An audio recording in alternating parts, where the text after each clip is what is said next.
तो अभी से भगवान कृष्ण के जन्म महोत्सव की बहुत बहुत बधाई। हमारे लड्डू गोपाल कल्लू जी महाराज साल में एक बार उनके स्नान का हम लोग रखते हैं। तो कल रात्रि को 8 बजे से 9 बजे तक हमारे यूट्यूब चैनल पर, फेसबुक पर आप लोग लाइव ठाकुर जी के 1 घंटे का 8 बजे से 9 बजे तक स्नान का दर्शन रात्रि को कर सकेंगे। मोबाइल पर आप लोग आराम से अपने यूट्यूब, फेसबुक पर ठाकुर जी के सुंदर स्नान का दर्शन, जो साल में एक बार का हम लोग करते हैं, उसका दर्शन आप कर सकते हैं। एक पात्र में जल और दूध ले लीजिए।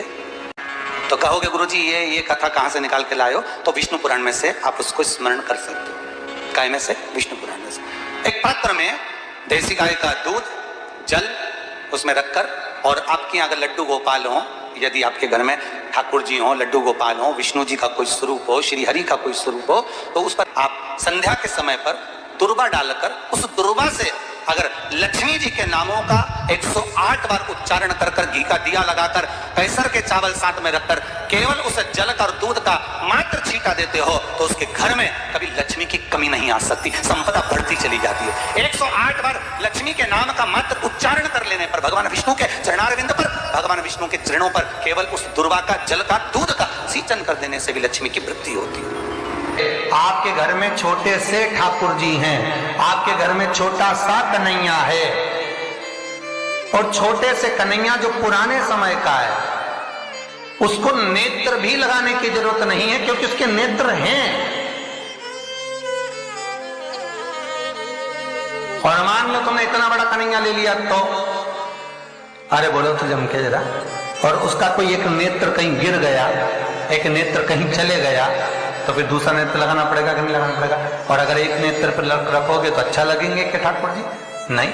तो नेत्र होना, जितनी बड़ी मूर्ति होती है, जितना बड़ा स्वरूप होता है, जितना बड़ा शिवलिंग होता है, जितनी बड़ी मूर्ति की स्थापना होती है, उतनी उसमें सेवा की और भाव की जरूरत पड़ती है।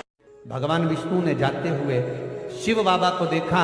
शंकर भगवान से, भगवान नारायण ने कहा आप कुछ कहेंगे नहीं? भगवान शंकर कहते हैं नारायण चिंता मत करो, ये बद्रिकाश्रम में जो आएगा चने की दाल चढ़ा कर जाएगा, चने की दाल को मंदिर के पीछे बैठकर ओम नमः शिवाय बोलकर जो नारायण को समर्पित करेगा, उसके मनवांचित फल को मैं 3 महीने में पूरा कर दूंगा, उसके मन की कामना को मैं 3 माह में पूर्ण कर दूंगा। आज भी नियम है, चने की दाल को लेकर जाते हैं, बद्रिकाश्रम के मंदिर के पीछे बैठकर चने की दाल को लेकर ओम नमः शिवाय का जाप करते हैं। 7 बार ओम नमः शिवाय बोलकर चने की दाल वापस घूमकर भगवान विष्णु को समर्पित करी जाती है, तो 3 महीने में मनोकामना पूरी हो जाती है। भगवान की मूर्ति जितनी छोटी होगी उतना सुख देती है, जितनी बड़ी हो जाएगी उतने लाड़ की जरूरत पड़ जाएगी, उतने लाड़ की जरूरत।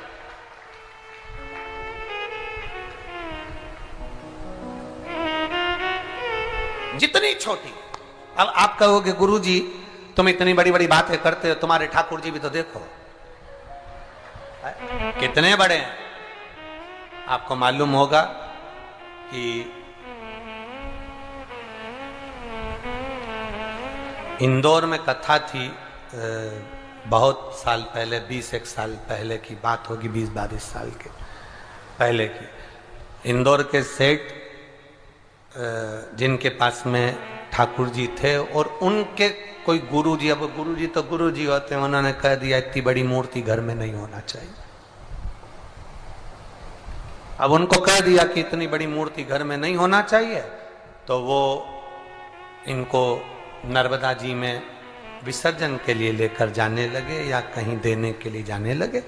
वो हमारे यहाँ कथा में आए थे, तो वो अटैची लेकर आए थे, तो पूछ लिया हमने कि इस अटैची को आप कहाँ ले जा रहे हैं, क्या है इसमें?